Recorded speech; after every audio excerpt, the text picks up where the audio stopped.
Et salut les rôlistes, bienvenue sur cette nouvelle vidéo. Alors aujourd'hui on va encore parler du Tasha's Cauldron of Everything que je continue de creuser.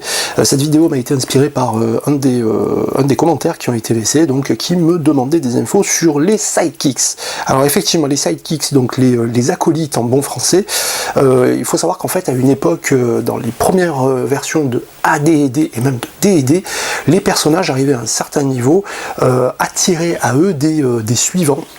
Donc c'était des PNJ qui devenaient leurs compagnons de route et qui partaient en aventure avec eux. Alors ça s'est perdu avec les éditions qui ont suivi, deuxième, troisième édition, 5 et 4e édition, et c'est un principe qui revient là avec la 5e édition, notamment avec les sidekicks. Alors il faut savoir que les sidekicks, les acolytes étaient déjà proposés dans le Essentials Kit, donc voici le livret de règles. Donc là-dedans on a une proposition des sidekicks, des acolytes, qui est différente de celle du Tasha's Cauldron of Everything, ce qui me surprend puisqu'ils ont, Wizards of the Coast a gardé exactement la même appellation, c'est-à-dire sidekicks. Il y a, en y regardant de plus près, quelques différences, quelques nuances entre les deux propositions, effectivement. Donc dans le Essentials Kit, les sidekicks sont des PNJ qui permettent en fait de compléter un groupe pour pouvoir partir en aventure. Donc si vous, MJ, vous n'avez qu'un seul joueur, c'est un petit peu compliqué de pouvoir organiser une aventure, quelle qu'elle soit. Donc là, avec les sidekicks, en sachant que un joueur peut gérer, en plus de son personnage, jusqu'à 2 sidekicks, eh ben on a la possibilité d'avoir un groupe relativement homogène, puisque les sidekicks, en fait, synthétisent les 3 classes iconiques de Donjons et Dragons, qui sont donc le Spellcaster, le lanceur de sorts, que ce soit un lanceur de sorts de magie divine ou le magicien de magie arcanique. Vous avez l'expert c'est le roublard, et vous avez le warrior, donc qui est le combattant.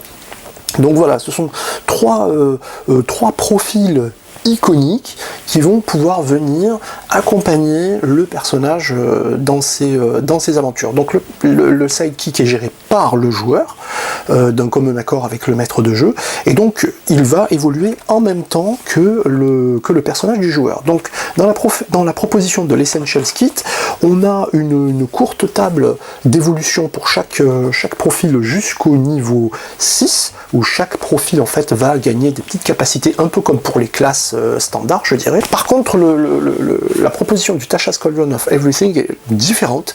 Le sidekick est plus un profil qui va venir compléter le stat block d'une créature qui aura été choisie. Donc là, on a une limitation. Il faut que le sidekick soit une créature au facteur de puissance égal à 1,5 ou moins, et pas plus. Donc on va avoir vraiment toutes les bêtes, donc les animaux, les créatures les moins puissantes. Donc vous allez pouvoir leur rajouter le profil du sidekick qui a été retenu, que ce soit donc l'expert, que ce soit le fighter ou que ce soit le lanceur de sorts. Donc on a là une véritable table d'évolution pour les acolytes, contrairement à ce qui est proposé donc dans le Essentials Kit. C'est intéressant parce que ça permet effectivement de débloquer des situations, de pouvoir avoir des PNJ. Alors oui, à noter également que dans le Tasha's Cauldron of Everything, il y a aussi une condition, c'est qu'il y ait un lien émotionnel, un lien relationnel entre le sidekick et le personnage de l'un des membres du groupe. Donc que ce soit un lien d'amitié, donc il y a une composante holistique qui est nécessaire, qui permet de donner de l'intérêt à la présence du sidekick, que ce soit pas juste un stat block supplémentaire qui permet de lancer des dés en plus et des capacités en plus. Donc le sidekick là en fait évolue en même temps que la moyenne du niveau du groupe, donc c'est plutôt intéressant, c'est plutôt bien fait, ça permet effectivement de pouvoir faire jouer un personnage, un joueur tout seul.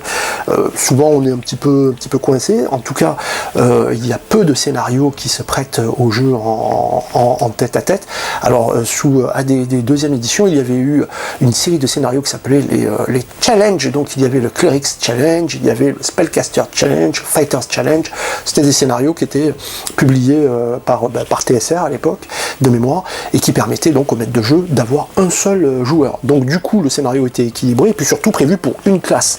Il est évident que si vous faites un scénario avec tout plein de pièges, d'exploration de donjons, s'il n'y a pas un roublard dans le groupe, ça risque de pas aller très très loin comme affaire. Donc là, le fait d'avoir un sidekick, le fait d'avoir un acolyte, eh ben, ça va permettre à un joueur ou à peu de joueurs d'avoir ces capacités qui rendent le scénario jouable et intéressant. Voilà, donc une règle plutôt utile, plutôt intéressante, sympathique.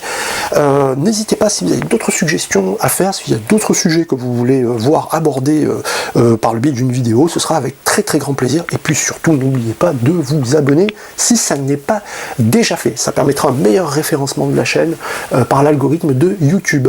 Voilà, donc je vous dis à très bientôt, jouez bien et portez-vous bien d'ici là. Allez, bye bye.